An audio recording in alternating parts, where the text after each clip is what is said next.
Oi, pessoal, eu sou o Ricardo Laser, fotógrafo, e nós estamos aqui na oficina da Pixel Show e Rec Brasil. Esse é o segundo tópico e nós vamos falar aqui sobre técnica e não técnica. Bom, eu vou ensinar um pouco nesse tópico do que a gente precisa entender de como que a gente fotografa. Qual que é a técnica que a gente tem que usar, o que a gente tem que aprender, no que a gente tem que se preocupar para poder tirar uma foto, tá? Então, a gente vai falar um pouco sobre câmera, sobre lente, sobre luz, enquadramento e um monte de coisa. Para começar, eu vou explicar um pouquinho o que é a fotografia. Fotografia, foto é luz e grafia é escrita. Então, na verdade, a palavra fotografia significa escrever com a luz. E eu vou esmiuçar um pouquinho mais o que é isso, tá? A gente vai entender como que a gente escreve com a luz. Eu costumo falar também que a gente pinta com a luz, porque eu gosto muito de pintura, gosto muito de artes, então eu gosto também de falar que a gente pinta. A grafia, para mim, também funciona como pintura. Bom, a gente usa a luz para criar imagens. E essa luz, que é uma luz que numa câmera, ela entra e ela vai chegar num lugar onde ela vai ser escrita, que é, no caso das câmeras atuais, é no sensor. Então ela entra pela lente e chega no sensor e ela é gravada nesse sensor. A gente tem que controlar essa luz. E é com o controle da luz que a gente escreve com ela. Como você pegar uma caneta e escrever, a caneta pode ser vermelha, pode ser azul, pode ser grossa, pode ser fina. Então, a luz também ela tem que ser controlada para dar diversas nuances para a nossa imagem, tá? Então, como é que eu controlo essa luz que entra para eu escrever com ela, para eu formar imagens com ela? Existem três eixos principais com os quais eu controlo a luz, tá? Então, a luz entrando na câmera e chegando no sensor, ela pode entrar, por exemplo, muita luz ou pouca luz.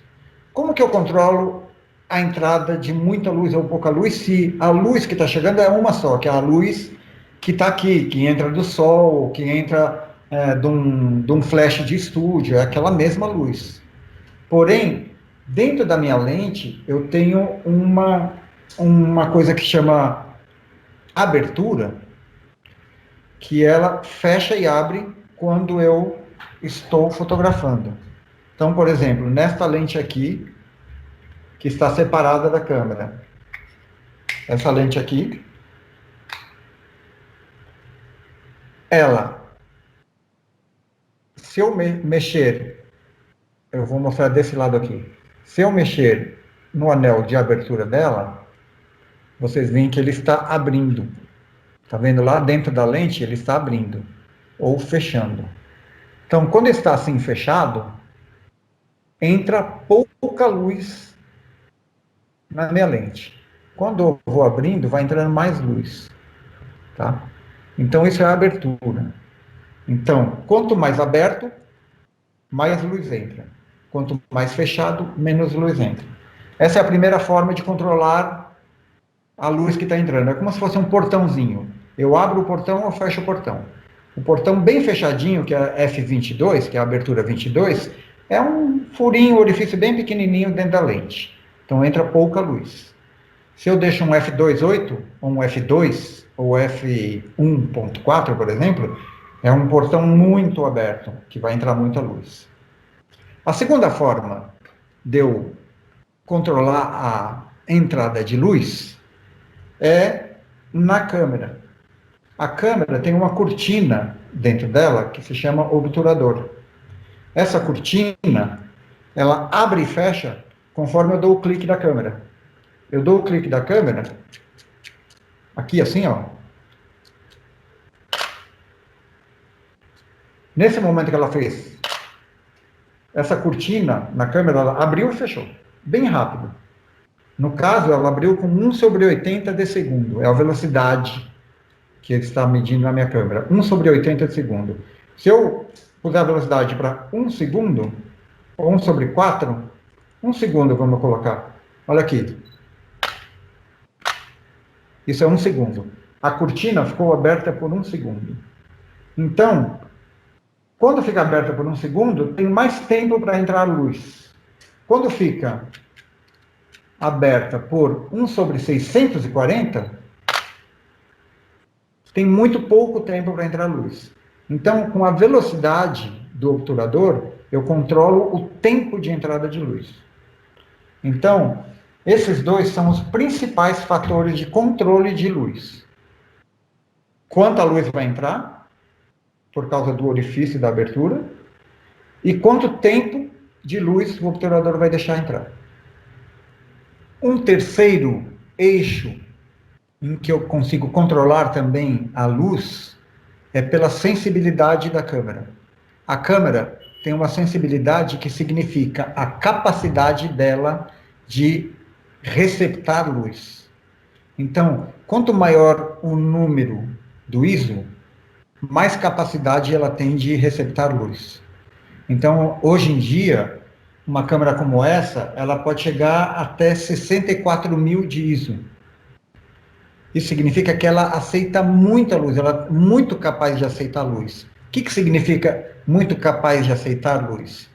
É assim, se eu tenho um ambiente que tem pouquinha luz, por exemplo, uma vela acesa só e o resto está escuro, com uma câmera muito sensível, ela consegue captar até essa luz pequenininha da vela. Se eu tenho uma câmera que não consegue tanto assim, que tem uma sensibilidade menor, por exemplo, diríamos que as câmeras antigas, mais antigas, têm uma sensibilidade 3.200 ou 1.600, então aquela vela pequenininha não vai ser suficiente, aquela luz não vai ser suficiente porque a câmera não tem essa sensibilidade. Então, como ela não tem essa sensibilidade, eu teria que aumentar o meu tempo de luz, aumentar o meu tempo, assim, em vez de fazer 1 segundo, eu teria que fazer 8 segundos, porque tem muito pouca luz entrando. Então, o meu ISO, ele teria que, para compensar esse ISO baixo da minha câmera, eu teria que ter um tempo bem maior. Então, quando a gente aprende fotografia, a gente aprende que esses três eixos, um depende do outro. Por exemplo, eu vou fazer uma foto num ambiente muito claro, na praia, um dia ensolarado. Eu não vou usar um ISO 6400, que é muito alto, porque aquela luz vai ficar muito brilhante, é muita sensibilidade, e não precisa. Eu preciso usar um ISO baixo, tá? Então, eu vou usar um ISO de 100 ou 200, tá? Se, mesmo eu usando um 100, que é assim, com 100, ela está captando, está aceitando aquela luz da praia, tal. Mesmo usando esse 100, ainda com aquela velocidade, está muita luz, eu vou fazer a velocidade ficar mais rápida ainda. Ou seja, eu vou diminuir o tempo de entrada da luz.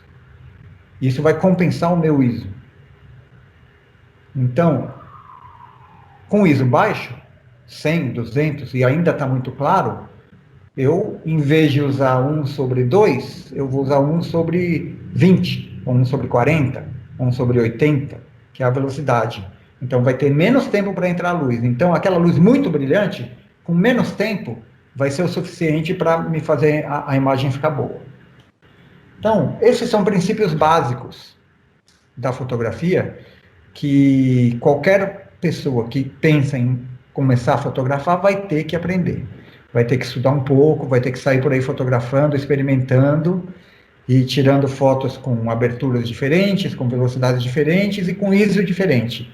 E assim, vai treinando e começando a entender esse mecanismo de entrada de luz na câmera. Bom, já que agora nós vimos os três eixos mais importantes para entender como que funciona a entrada de luz na câmera, eu vou explicar para vocês o que eles têm de efeito, o que eles acarretam de efeito na imagem. Por exemplo, quando você mexe na abertura da lente, ou quando você abre aquele portãozinho e fecha o portãozinho para entrar mais luz e fechar mais luz, você está também mexendo, causando um efeito na imagem, que a gente chama de profundidade de campo. Então, por exemplo, se vocês fizerem um pequeno experimento muito fácil de fazer, vocês vão pegar os 4 dedos, indicadores e polegares, e fazer um orifício bem pequeno e olhar através desse orifício. Olhar lá ao longe. Vocês vão notar que sem o olhar, sem o orifício, vocês estão olhando uma imagem lá ao longe, ela está com pouca nitidez. Se vocês colocarem o orifício e olharem essa mesma ponto que vocês escolheram lá ao longe, eles vai estar mais nítido. Isso por quê? Porque pelas leis físicas da ótica, né, quando o ângulo é pequeno, é um ângulo bem pequeno em que a luz está incidindo na sua retina, no seu olho, ele fica mais nítido. E quando você vai abrindo, ele vai ficando menos nítido, tá? Então, quando você tem uma abertura, que é um orifício bem pequenininho, você vai aumentar a nitidez ao longo do campo de ação que você está trabalhando. Isso se chama profundidade de campo. Então, quanto mais fechadinho, seria um F22 ou um F32, maior vai ser a profundidade de campo. E quanto mais aberto, menor vai ser a profundidade de campo. Essa profundidade de campo, ela também depende de que tipo de lente você está usando. Quando você começa a usar uma lente teleobjetiva, a profundidade de campo muda um pouco. Isso é uma coisa mais avançada, mas basicamente, se você entender que a abertura muda a profundidade de campo, então você vai já estar avançando bastante na fotografia. Então, a abertura mexe com entrada de luz, mais luz ou menos luz, e profundidade de campo. Quanto mais área de foco ou menos área de foco no seu campo de visão. Já o obturador da câmera, que controla a velocidade da câmera, da foto, né? A velocidade com que a luz vai entrar, quanto tempo tem para entrar a luz, ele tem outros efeitos, né? Ele influi em quê? Influi em uma foto que você tira com 1 sobre 2.500, que é isso, muito rápido. Ela é muito diferente de uma foto que você tira com 1 sobre 0,5. Se eu fizer uma foto com 1 sobre 0,5, uma coisa que está se mexendo, essa coisa vai ficar borrada. Então, para não ficar borrada, para não ficar sem nenhum foco nem nada, eu vou fazer com uma velocidade alta. Então, essa velocidade alta congela a imagem. Então, quando eu quero fazer aquelas fotos de gota caindo, ou de um atleta correndo, congelar o atleta, ou fazer um tenista fazendo aquele movimento e congelar aquele movimento, eu vou usar uma velocidade alta. Quando eu quero fazer uma coisa por exemplo, aquelas fotos de cachoeira que parecem um véu, que não é a água cristalina, muito nítida aparecendo, mas parece um véu caindo todo borradinho. É com a velocidade baixa. Então, eu vou usar 1 sobre 10, 1 sobre 5, que é a velocidade baixa. Então, o obturador, que é a velocidade, ele afeta, o efeito colateral dele é congelamento de imagem ou não congelamento, ou borrar a imagem, certo? E o ISO, que é o terceiro eixo que eu comentei com vocês, o efeito colateral dele é a granulação da imagem. Então, assim, quanto maior o ISO, quanto mais sensível a câmera é à luz, lembra que eu falei uma câmera muito sensível, fotografa até aquela pequena luzinha da vela num quarto escuro. Só que assim, quando eu uso esse ISO muito alto, toda essa imagem ela vai ficar granulada, ela vai ficar com grãos na imagem dela, como se fosse um outdoor visto de perto. Quando você chega num outdoor visto de perto, você vai ver que é um monte de bolinhas formando a imagem que você vê de longe. O grão da foto, ele é ele é essas bolinhas que vão aparecer numa imagem um pouco mais escura, que é uma foto que tem usada com ISO alto. O ISO baixo, o ISO 100, ele não tem grão nenhum. Isso, hoje em dia, está mudando bastante. As câmeras, quanto mais moderna a câmera, quanto mais a gente vai avançando, melhor vai ser a resolução do ISO nas câmeras. Então, hoje em dia, tem câmeras que você pode fotografar com ISO alto, bem alto, tipo, tá o ambiente muito escuro, vou fotografar na penumbra da noite, só que eu não estou com flash, eu não tenho nada. Você pode abusar do ISO, usar um ISO alto e fotografar naquela penumbra, e ele vai sensibilizar, né, porque ele é bastante sensível, então ele vai captar a luz, aquela pouca luz que tem, mesmo na penumbra, porque as câmeras, elas têm uma evolução gigante no tratamento do ISO. Então, hoje em dia, as câmeras têm cada vez menos grão, cada vez menos grão. Então, cada vez você pode abusar mais do ISO, certo? Então é isso, a gente falou sobre esses 3 pontos principais para a gente estudar sobre fotografia, e agora eu vou falar um pouquinho mais sobre a luz em si. Vamos esquecer um pouquinho as lentes, o material, a câmera e tudo, e vamos falar sobre a luz. A luz em si. A luz, ela tem características também, tá? Então, basicamente, um fotógrafo, ele tem 2 tipos de luz que ele pode trabalhar.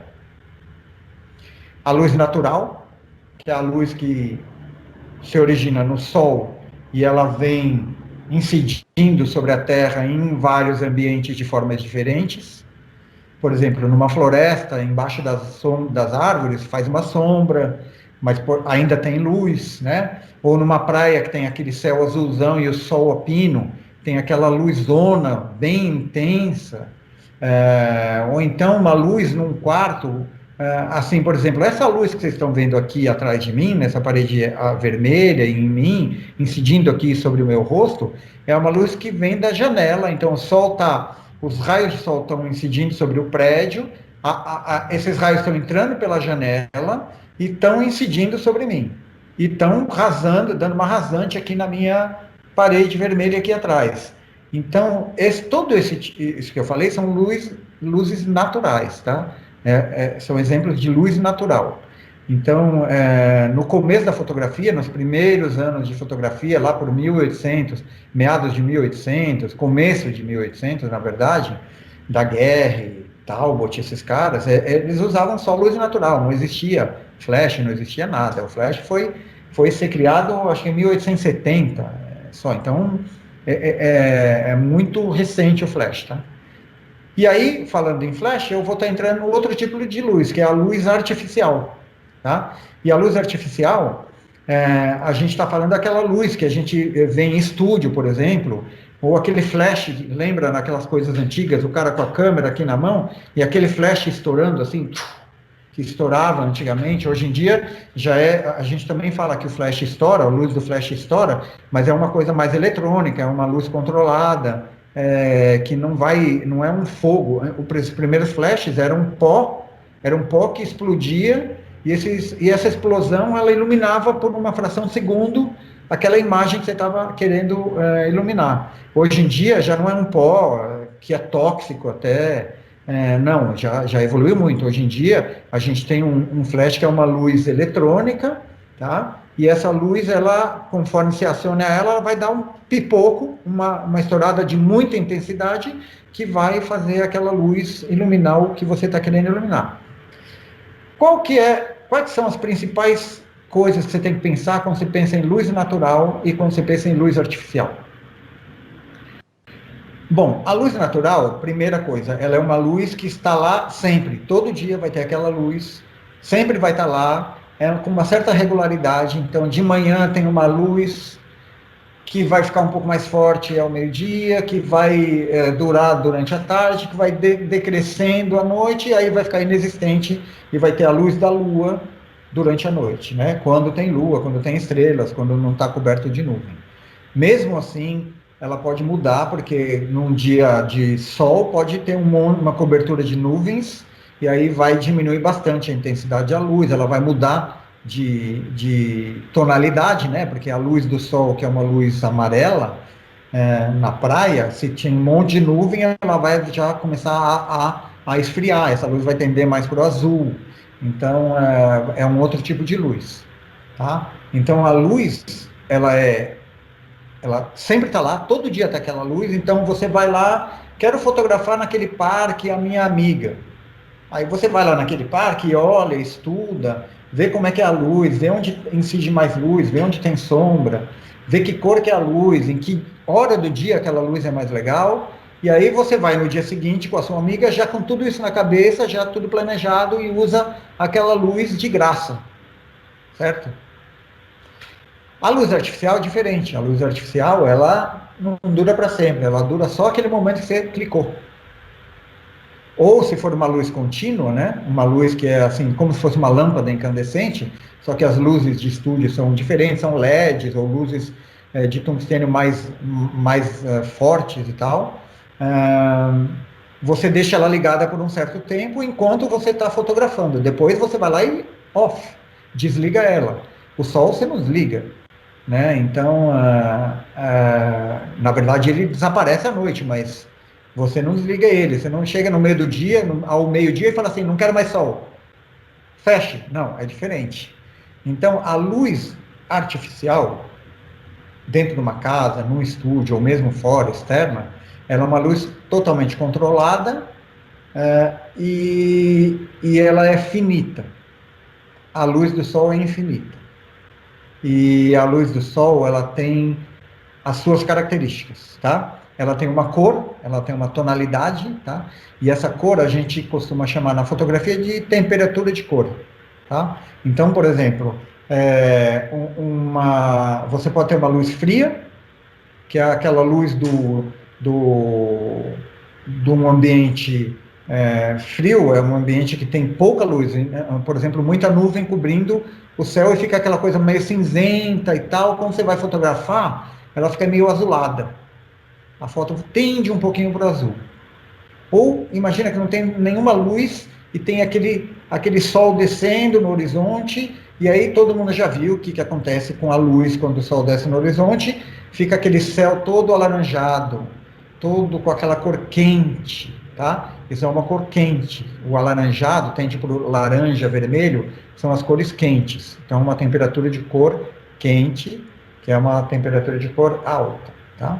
E aí você tem a luz natural, que é a luz do meio-dia, a luz das 2 da tarde, que é uma luz normal, natural, que a gente chama de luz do dia, tá? E aí tem também outros fatores para você analisar. Por exemplo, o ângulo de incidência da luz. De manhã, o sol nascendo no horizonte, a luz vem rasante. Ela não vem lá de cima. Então, se ela vier, por exemplo, se você estiver de pé numa praia, você vai ver a luz, ela percorrendo aquelas areias e chegando, batendo no seu lado aqui, ó. Ela não vai vir bater aqui em cima da sua cabeça, ela vai bater de lado aqui, certo? Porque é uma luz que está vindo rasante. Aí o sol vai subindo, ela vai aumentando, vai crescendo, crescendo, até que ela vem lá de cima, sol opino, ela vem bem aqui em cima. Então, o que ela vai... Aí ela vai ter outros efeitos, outras causas. A luz rasante é uma luz linda, é uma luz bonita, quando ela bate nas coisas e vai batendo, e vai dando shape, dando a forma das coisas, né? E uma luz de cima, assim, é uma luz que ela é muito dura, é uma luz que vai criar aquela sombra embaixo do nariz. Se você tiver com chapéu, vai criar sombra embaixo da aba do chapéu. Não é uma luz muito usada, por exemplo, meio-dia é muito raro você vê um fotógrafo pegando e fazendo um shooting de modelo na praia ao meio-dia. Geralmente a gente escolhe ou de manhã ou ao entardecer, que são as luzes rasantes, que são bem mais interessantes, né? Que a luz lateral é muito mais bonita de se trabalhar, dá mais volume, né, para o objeto e tudo, do que uma luz assim batendo de cima, tá? Tem a intensidade, né? Então, tem dias que são mais claros, dias são mais escuros, tem mais nuvem, menos nuvem, tá? E tem essas sombras que são criadas, né? Quando você tem um sol a pino, essa sombra do nariz aqui, ela vai ser dura, vai ser uma sombra pretona aqui debaixo do nariz. O chapéu aqui, ele vai criar uma sombra pretona aqui no rosto, ele vai ser até ruim, feio de fotografar. Quando você tem um dia nubladão, que não tem essa luz do sol intensa, vai criar sombras suaves, às vezes nem tem sombra, tá? Então você vai ter uma sombra bem suave ou até inexistência de sombra. Com a luz artificial, você pode replicar o que acontece na natureza. Então você pode criar a sombra, se você quiser uma sombra, ou você pode criar a luz lateral, você pode criar a luz de cima, você pode criar sombras duras, você pode criar sombras suaves, tá? Isso depende muito do que você vai querer fotografar, de como você vai querer aquela imagem, tá? Então, aí, esses são os tipos de luz que você pode trabalhar, tá? Falando ainda um pouquinho disso, nesse tema aqui, nós vamos falar de uma terceira coisa, que é o white balance, que é o balanço de brancos, tá? O balanço de brancos, ele é assim, quando você fotografa aquela praia no meio da nuvem, no fim do dia você vai lá e quer fazer aquela foto super quente, com o mar aparecendo atrás, a areia bonita e aquela luz assim alaranjada incidindo no rosto da modelo, né? Ou do modelo. E aí você chega lá e tem uma nuvem cobrindo metade do céu e não está tão laranja quanto você gostaria. Então você fotografa lá e a câmera quando ela fotografar, ela vai mostrar aquela coisa mais fria, mais azulada, menos. E aí você vai falar, puxa, mas eu não queria isso. Você tem duas opções. Você pode esperar o dia seguinte, em que vai estar o sol do jeito que você quer, sem nuvem, sem nada, para ter aquela cor bonita laranja. Ou você pode também, quando você for mexer na foto no seu computador, você pode modificar o balanço de branco na sua imagem dentro do seu programinha lá, que no caso seria o Photoshop, o Aperture ou o Lightroom. E aí você vai lá e você transforma aquela luz azulada em luz alaranjada, via software, tá? Não é a mesma coisa que você fotografar num dia perfeito. A gente procura sempre o dia perfeito para fazer aquela foto que a gente planejou, tá? Mas esse white balance, que é o balanço de brancos, ele vai determinar, ele na verdade não determina nada, é uma leitura de como está a tonalidade da cor da foto. Então ela vai estar mais para o azul, mais para o laranja, mais quente ou mais fria. E aí você vai mexer no white balance para dar o efeito que você quer, mais quente ou mais frio. Você pode fazer isso na sua câmera, tá? Você pode mexer, a câmera tem um controle de white balance aqui, então você vai lá, olha, tá laranjado lá, então você vai pôr a câmera no white balance para a laranja. Ah, tá azulado, você vai pôr para o azul. E aí você vai ter uma foto com o white balance equilibrado, tá? Existe muita coisa para se falar sobre o white balance, como você controlar, você pode controlar ele posteriormente na hora de tirar foto ou posteriormente no seu computador, mas isso é um tema para uma outra oficina mais técnica, mais aprofundada.